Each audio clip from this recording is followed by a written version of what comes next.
Te balandi ya chaîne abiso YouTube c'est LZSS TV. Na sepeli kozala na bino lisusu mpona kolobela makambo etali 3e testament.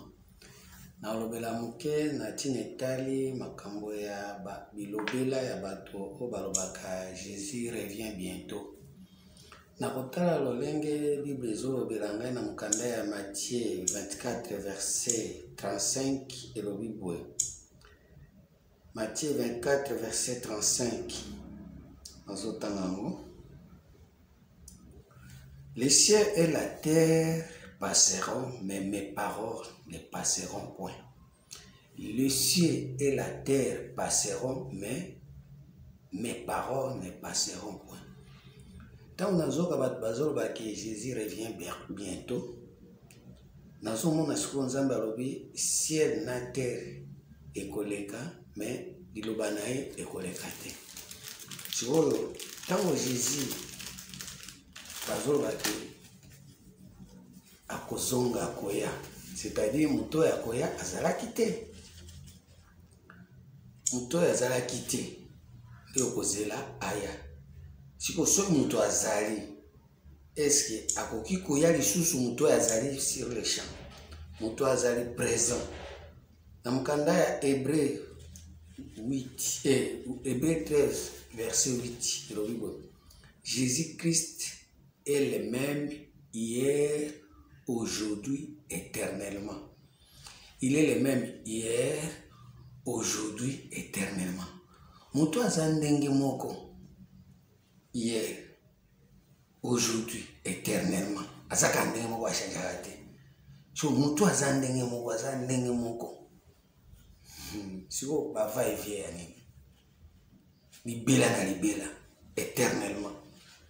Bava et vient akende aya, tanto azali awa, tanto makoleza na azali. Oh moto aza ndenge moko hier, aujourd'hui, éternellement. Totala mokanda ya Matthieu 24 ke ciel na terre ekoleka, mais liloba na ye ekosani ekoleka te. Jean 1:1.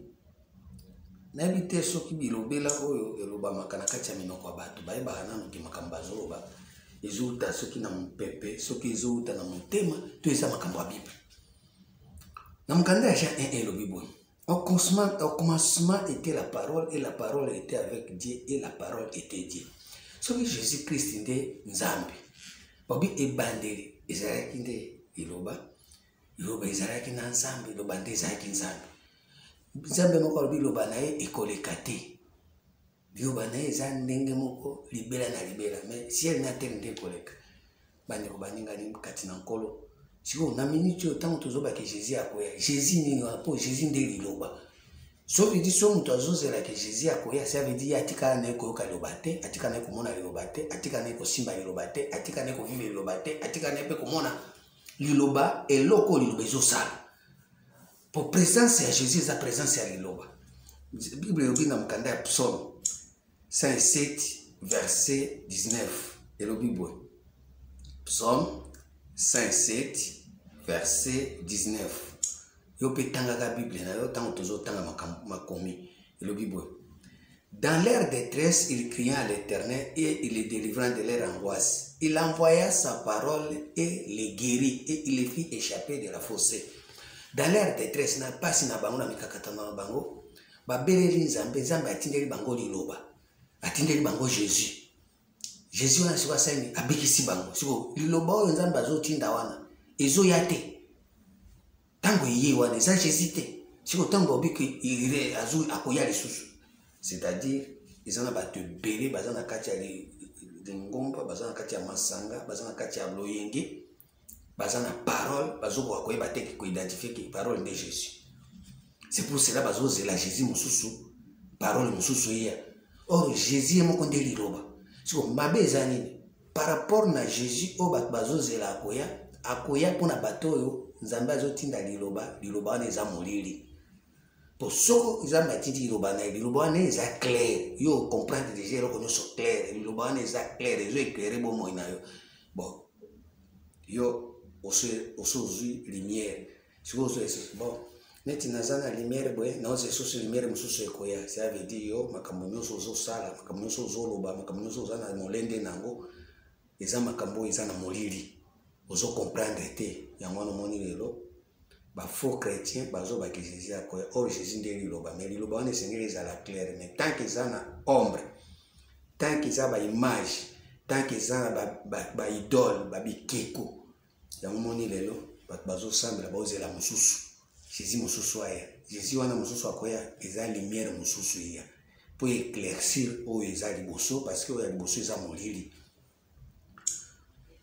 mukanda ya Jean te toke na Matthieu 6:22 elobi boye Matthieu 6:22 elobi boye l'œil est la lampe du corps. Si ton œil est en bon état, tout ton corps sera éclairé. L'œil est la lampe du corps. Si ton œil est en bon état, tout ton corps sera éclairé. Ah, ndesiko tokotala batu nini l'œil miso na bango eza mwinda ya nzoto. Soki siko miso eza mabe nzoto mobimba eza na molili. Mais si ton œil est en mauvais état, tout ton corps sera dans les ténèbres. Et si donc la lumière qui est en toi est ténèbre, combien seront grandes ces ténèbres? Ndio moni lelo tozo vivre bato basana kati ya ténèbres bazo zela siko Jésus aya par rapport na lumière na bango za ténèbres. Éclaircissement nyonso ya parole o eza Jésus eza ténèbres. Siko esengeli bazela lisusu lumière mususu Jésus mususu aya. Pourquoi lumière na bango eza ténèbres? 2 Corinthiens 11 verset 13.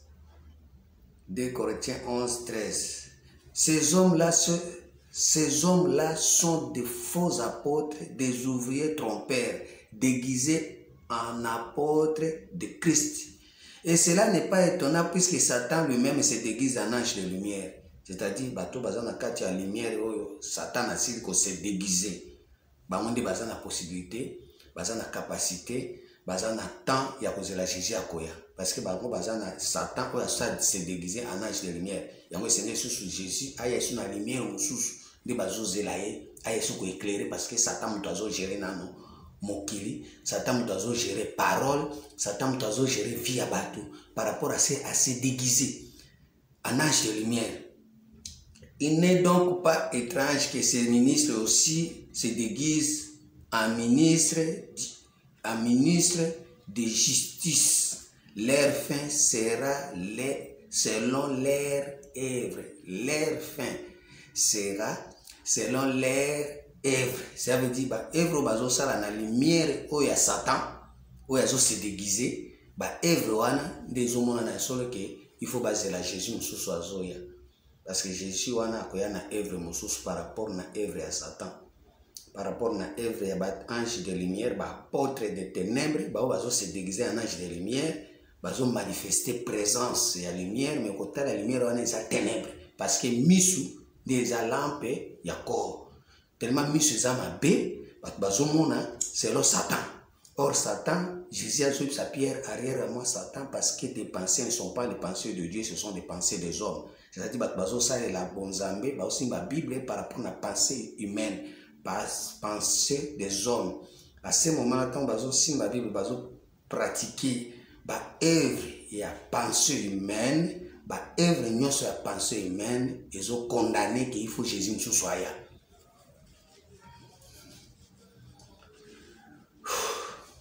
Yango moni lelo tozoloba Jésus akoya te liloba nde koya yango tomemeli bino 3e testament yango tomemeli bino sur 3e alliance parce que na kati ya 3e alliance Jésus zaka moko akoya te akufa te aza kaka na bomo liloba ciel na terre koleka liloba nzambe koleka te liloba wana nde Jésus puisque liloba wana il faut la lumière ça la claire de façon que base les choses Jésus mususu te. Pour ce que yambi di lobo est clair, ou yambi sur le bam sous-souté. Parce que la lumière, ce qui est éclairé, moi je suis pour ça la lumière nous sous-souté. Et on a mon candidat Apocalypse. Apocalypse 22 verset 5. Il n'y aura plus de nuit. Il n'y aura besoin ni de lampes, ni de lumière, parce que le Seigneur Dieu les éclairera et ils régneront au siècle des siècles. Il n'y aura plus de nuit. Boutou est sous-sauté. Ça veut dire que tangi Bible, tangi Jésus, tangi parole, à Pessi Boutou. À côté si bateau Boutou, à côté si bateau Molili, moi bateau va comprendre des athées. Babi Boutou et Ndengwane vous allez sous-sauter.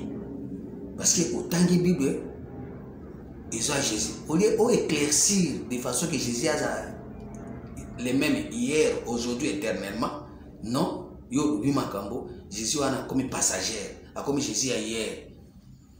Aujourd'hui, nous devons vivre Jésus. Dans le niveau éternité, nous devons vivre Jésus. À ce moment-là, nous avons la lumière et Ndengwana, puisque Molili, ils ont dirigé vie à Bato. Molili a nini? 2 Corinthiens 4, verset 3. Le Bible. Si notre évangile est encore voilé, il est voilé pour ceux qui périssent, pour les incrédules dont le Dieu de ce siècle a aveuglé l'intelligence. Or, l'issue des lampes du corps. Intelligence, c'est un truc de misu. Si vous êtes intelligent, vous pouvez dire non, Jésus a ça yakala. Jésus a ça na bon moyen. Il est le même hier, aujourd'hui, éternellement. Avant qu'Abraham fît, moi je suis. Moi je suis. Je suis celui qui suis. Je suis toujours présent.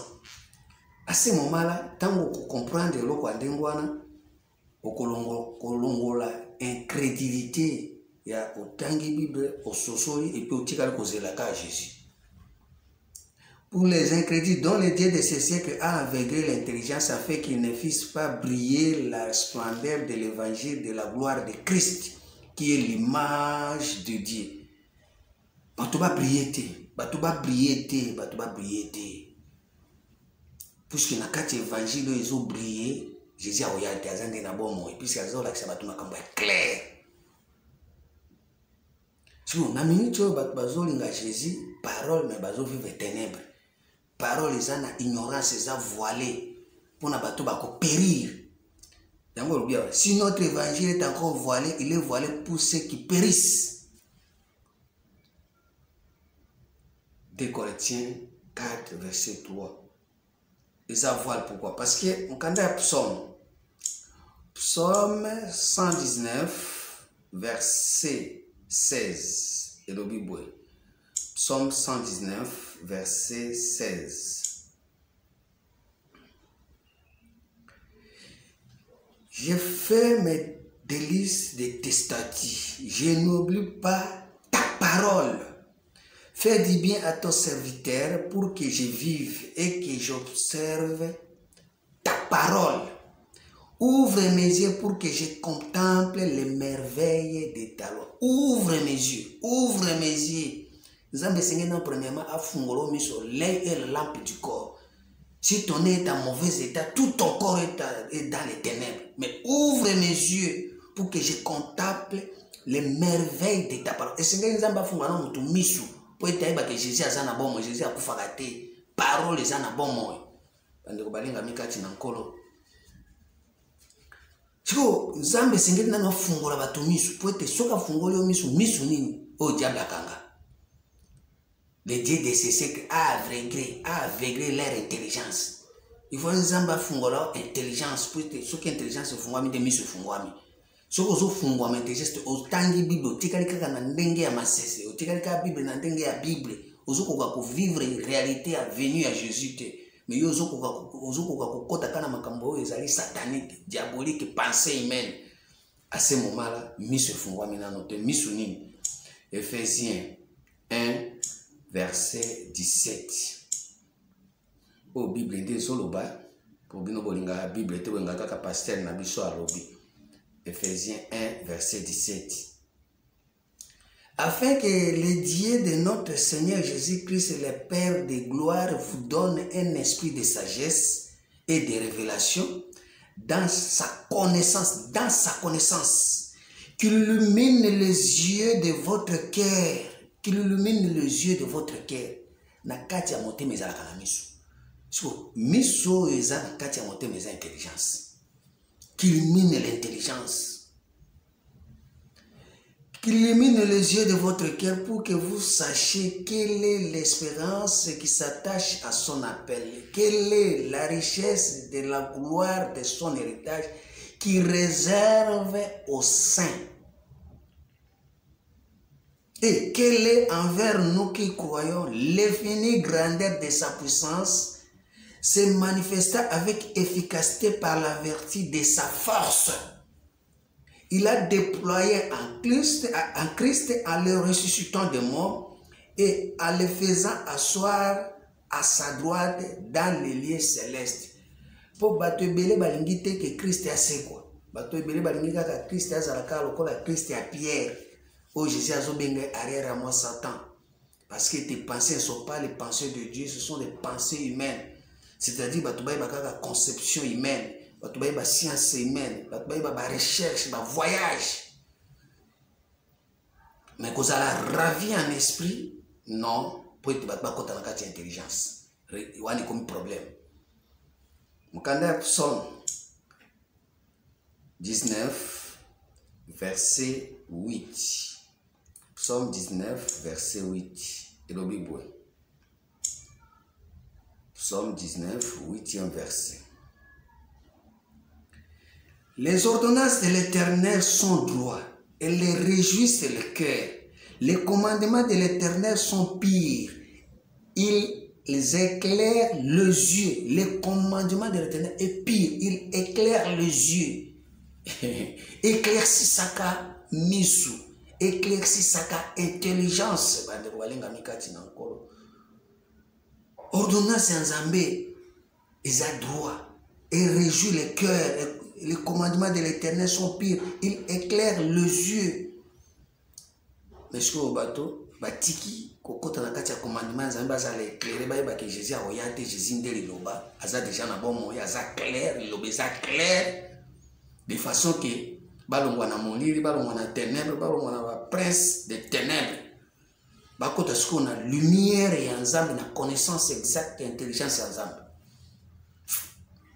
Bande balinga mikati na nkolo yango na tozo senga na bino bato bozo landa biso na minute yo bosa la blague na ba ame na bino te.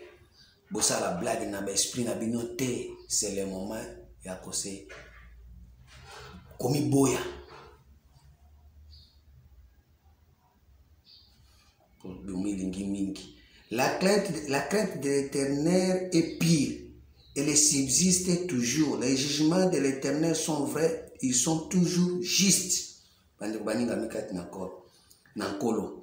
Ils sont plus précieux que l'or, que beaucoup d'or fin. Ils sont plus doux que le miel, que celui qui coule des rayons. Ton serviteur aussi en reçoit restriction pour qu'il observe. La récompense est grande. N'a observé le commandement en Zambé, ça va miel. Et bien que récompense est munene, ça va récompenser. Ah Zambé, nanya ko kama kamba boy. Psaume 18 verset 28. Et Robini. Psaume 18 28. Tu sauves les peuples qui s'humilient et tu abaisses les regards hautains. Oui, tu fais briller ma lumière, l'Éternel, mon Dieu, éclaire mes ténèbres. Et ténèbres étant oiseauya, à Zanzambe, et Sengeli a éclairé ma ténèbres nyonso de façon que l'Iloba Nzambe, Jésus-Christ, a reçu mon tuteo, apoya, ma polizana nzela, azaliawa, ozoe bate soki azaliawa, soki akoya, to azalaka. Yangwana. Azosenga na bino bato bozolanda biso bokota na 3e testament po ete bolongwa na molili. 2 Corinthiens 6 verset 14. 2 Corinthiens 6 14 et le Bible. Ne vous mettez pas avec les infidèles sous un joug étranger. Car quel rapport y a-t-il entre la justice et l'iniquité? Ou qu'a-t-il de commun entre la lumière et les ténèbres? Et là, on y a batu boko sanisa na batu amolili na batu bazana lumière. Pour montrer la lumière, il que Jésus a oyate, il que Jésus a moinda, a sa lumière, a revivre la lumière, éternellement. Quel accord y a-t-il entre Christ et Bélial? Et quelle part a des infidèles avec les fidèles avec les infidèles? Bah, infidèle ne va oser la Jésus ailleurs. Mais bon, bah, fidèle, Jésus a un bon monde. Il est le même hier, aujourd'hui, éternellement. Proverbe 8, verset 4 à 12. Proverbe 8, verset 4 à 12. Le béni. Bon, c'est à vous que j'écris et ma voix s'adresse au Fils de l'homme. Stupide, apprenez le discernement. Stupide, apprenez le discernement. Insensé, apprenez l'intelligence. Intelligence, c'est amis. Écoutez, car j'ai de grandes choses à dire et mes lèvres s'ouvrent pour enseigner ce qui est droit. Car ma bouche proclame la vérité. Jésus, ce n'est que la vérité. Je suis le chemin de la vérité. La vérité, ce n'est que lumière. Écoute, car j'ai de grandes choses à dire et mes lèvres s'ouvrent pour enseigner ce qui est droit. Car ma bouche proclame la vérité et mes lèvres ont en horreur les mensonges. Pour que nous soyons dans le mensonge, dans le molili, dans le ténèbre, dans lumière, ça veut dire dans la Jésus. Toutes les paroles de ma bouche sont justes. Elles n'ont rien de faux ni de détourne. Toutes sont claires pour celui qui a l'intelligence. Toutes sont claires pour celui qui a l'intelligence. Toutes sont claires pour celui qui a les yeux. Et droit pour ceux qui ont trouvé la science. Ma bezani batubalinga ko ka science nzambete. Batubalinga ko ka science nzambete. Parce que les lois batu nyonso balingi ba kaka nzamba lobi okende poto, nzamba lobi okobala, nzamba lobi okobota, nzamba lobi okozwa musala, nzamba do mutu azofungula matoi nyonso polele po ayoka. Préfère mes instructions à l'argent et la science à l'or le plus précieux. Préfère mes instructions à l'argent. Car la sagesse vaut mieux que les perles. Elle a plus de valeur que tous les objets de prix. Moi, la sagesse, j'ai pour demeurer le discernement et je possède la science de la réflexion. Je possède la science de la réflexion. Je possède la science de la réflexion. Muto azana la science de la réflexion nzambe. Yende azana ngo. Isenge tango nyonso tango azoya zalakana ko réfléchir. Est-ce que Jésus a koya? Est-ce que azali awa? Makoiza na nzela to azalaka. Or soko réfléchir au mona kia akoyate. Lo banzambe za lo lenge moko lelo lobi libela na libela. Et changer te. Presque présence na ezali liloba. Ce présence ya parole ezali sa présence à Jésus. Yango soko isengeli ko réfléchir. Soko so réfléchir ndio ko préférer siko science ya nzambe. Na Proverbe 22 verset 12. Elobi boy. Les yeux de l'Éternel gardent la science. Mais il confond des paroles de perfides. Les yeux de l'Éternel gardent la science. Ça veut dire que quand on a la science, Zamba zotala misune etala ngande science. Mais yo pas nzambe, oye pas nzambe, na moni Zamba la kisinga, olio mona science, on nzambe moko azotala yango, yo banji komona makamususu. Yo banji komona bandoki, yo banji komona batata na yo na mama no ba bandoki, yo banji komona bambongo, yo banji komona misala, yo banji komona basi, yo banji Zamba la kisinga, Zamba la kisinga, Zamba la kisaka nini? Esengela la kiso science na ye, po misu na ye e garda kande science. Proverbe 18:15. Oh Nzambe sunga milimo.